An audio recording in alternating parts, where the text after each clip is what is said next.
Bonjour les incarnés, je suis le devin chinois blanc du livre des transformations, le Yi Jing. Bienvenue dans l'unité de l'humanité, en portrait énergétique, où je vous transmets cette connaissance sacrée. Aujourd'hui, nous allons parler de l'énergie 7 armée de Quentin Tarantino, qui est né aux USA en 1963. Il est réalisateur, scénariste de tous ses films et d'autres films, acteur, producteur, écrivain, etc. L'énergie 7 armée est composée en bas de l'eau et en haut de la terre. La réunion de ces deux éléments produit l'image au cœur de la terre, il y a l'eau, tout simplement. Sauf qu'il faut rappeler que dans l'eau, il y a la notion de danger. L'étude de jugement indique la sentence suivante. Présage d'ouverture pour un être aguerri. Alors, qu'est-ce que ça veut dire, présage d'ouverture pour un être aguerri? Qu'en est-il de cette sentence dans le cinéma de Tarantino? Alors, si on décrypte le langage symbolique du viking, il s'agit de devenir soi-même un être aguerri. Un maître, un guerrier comme l'esclave affranchi Django, une guerrière comme Emma Thurman dans l'héroïne de Kill Bill 1 et 2, par exemple. Devenir un être aguerri, encore dans Reservoir Dogs, où le suspect handicapé apparemment et interrogé au commissariat improvise et se révèle être le fameux Kaiser que l'on voit marcher à la fin du film. Un être aguerri comme Jackie Brown, une hôtesse de l'air qui prépare avec beaucoup de sang-froid sa retraite anticipée. On peut dire ça comme ça. Pour présenter cette énergie 7 armée, les traducteurs français Javary et Faure écrivent. Ils trouvent d'abord la bonne formule qui est une véritable clé pour comprendre cette énergie. La formule, c'est armée, c'est l'état de guerre. Armée, c'est l'état de guerre. C'est la mobilisation de toutes les forces contre un péril qui menace le territoire. C'est pour ça que les Anglais sont parano et que De Gaulle il dit c'est une île. C'est un état d'exception qui exige l'instauration d'une discipline sévère. Le regroupement de toutes ces forces autour d'une autorité appropriée et leur convergence vers un seul but, objectif. L'armée, c'est le temps où seule la bannière du général en chef flotte sur les remparts. Fin de citation. Alors, personnellement, il me semble avoir lu le scénario de Kill Bill 1 et 2, qui débute avec le massacre du mariage et où l'héroïne va mobiliser toutes ses forces pour se venger. Alors, faisons un petit tour rapide des 9 films de Tarantino pour voir si c'est toujours cet état de guerre. En 1992, ça commence par Reservoir Dogs, qui peut se résumer par un braquage qui tourne mal ou un règlement de compte sanglant. On remarque que pour son premier film, il y a aussi la présence de l'eau dans le bateau, c'est la narration de l'histoire, et la terre dans le huis clos du commissariat. En 1994, on a le fameux Pulp Fiction, qui devient déjà Palme d'Or à Cannes. Avec ces deux films, Tarantino, il est rentré de plein pied dans l'histoire du cinéma. Donc c'est un film de gangster, comme Reservoir Dogs. Dans cette suite de scénettes entrelacées, il y a la mort par balle d'un étudiant, il y a un autre qui se fait exploser la tête dans la voiture, Travolta meurt par balle sur le trône, il y a un viol d'un homme suivi d'un meurtre du violeur, il y a l'overdose d'une femme et la mort d'un boxeur, etc., etc. Donc c'est bien un état de guerre. Dans Jackie Brown en 1997, c'est bien un état de guerre plus stratégique que sanguinolent, d'accord, où le tueur de Niro tue quand même une fille et se fait buter après. C'est plutôt l'histoire du sang-froid dans un casse de haut vol, d'accord. En 2003 et 2004, donc on a Kill Bill volume 1 et 2. C'est l'état de guerre qui commence avec le massacre du mariage. Tout le monde est laissé pour mort, sauf qu'elle n'est pas morte. Mais son enfant enceinte est mort. Puis vient donc l'heure de se rétablir, et ensuite l'heure de se venger. Avec des duels, fameux duels, et un nombre incalculable de morts au sabre.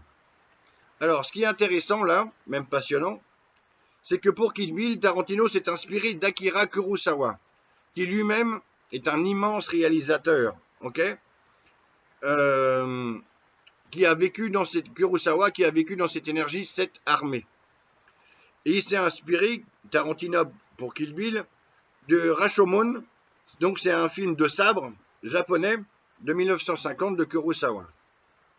En 2007, Tarantino sort Boulevard de la mort. C'est un film, genre film d'horreur, que j'ai pas vu. C'est pas mon truc. En 2009, il sort Inglourious Basterds, qui est un film de guerre sur la Seconde Guerre mondiale. Donc j'ai pas besoin de développer. En 2012-2013, il y a 2012-2013, il y a Django déchaîné. C'est l'histoire donc d'un esclave noir affranchi qui devient un cow-boy et qui devient en même temps cet être aguerri dans un western. Un peu spaghetti, etc., etc. On va y revenir vite fait. Donc c'est quand même un état de guerre, parce que il y a quand même de la vengeance, il règle ses comptes, l'esclave noir affranchi. Alors, en 2015, on a Les 8 salopards, qui est un western inspiré des 7 mercenaires de 1960, très connu, qui est lui-même inspiré des 7 samouraïs d'Akira Kurosawa, encore lui, de 1954. Donc là, on est dans une identification énergétique. D'accord ? En 2019, il y a Once Upon a Time in Hollywood. Donc c'est un film de Tarantino dont Tarantino a étiré le scénario pour en faire un livre publié en 2021. Car Tarantino a dit vouloir prendre sa retraite cinématographique après un 10e film. Ça, c'était le 9e. Alors, je fais une toute petite parenthèse. Tout de même, le producteur qui a produit tous ces films est Harvey Weinstein, qui a eu une affaire d'agression sexuelle, et que Tarantino dit savait qu'il savait certaines choses, mais qu'il n'a pas réagi, qu'il n'a pas pris ses responsabilités, et qu'il aurait dû arrêter de travailler avec lui. Bon, ok. Je ne suis pas là pour juger, mais quand même, avec ce fourmillement de violence, on croit qu'il y a des choses normales. Donc à présent, je vous donne ma liste de devinettes de personnes qui vivent ou qui ont vécu dans cette énergie 7 armée. Et ça commence par Shakespeare. J'ai lu tout Shakespeare en Pléiade quand j'étais jeune, et j'ai lu tout Molière en Pléiade quand j'étais jeune. Donc ça me permet d'affirmer que Shakespeare, dans son énergie 7 armée, est aux anglo-saxons, anglais et américains, ce qu'est Molière dans son énergie 54 mariage de la cadette, à la France et aux francophones. Donc de Shakespeare au cinéma anglais et américain, il n'y a qu'un pas. Orson Welles et Marlon Brando, Stanley Kubrick et George Lucas, John Ford et Tarantino, quand même. Pour le cinéma français, on a Gabin et Delon, aussi. Pour le cinéma japonais et asiatique, donc on a l'immense Kurosawa, artiste du siècle en Asie, quand même. Dans la réalité guerrière, on a Kadhafi et Ben Laden. Dans l'actualité française en cuisine, on a Thierry Marx, ancien judoka notamment. Et il y a le tennis espagnol avec Rafael Nadal et Carlos Alcaraz. Donc je rappelle qu'on peut les comparer parce qu'ils vivent dans la même énergie, sans les confondre évidemment. Et c'est déjà trop tard pour battre. C'est déjà trop tard pour Alcaraz de battre le record de Nadal à Roland-Garros, a priori. En fait, dans l'étude de l'idéogramme, SHI, S-H-I, qui nomme donc cet hexagramme 7 armé, il y a un truc. Si on lit bien l'idéogramme, à un moment, ça parle de la terre battue. Et c'est là que ça a donné des pistes, des raccourcis, un truc pour identifier, pour mettre en hypothèse et pour développer cette intuition sur cette énergie.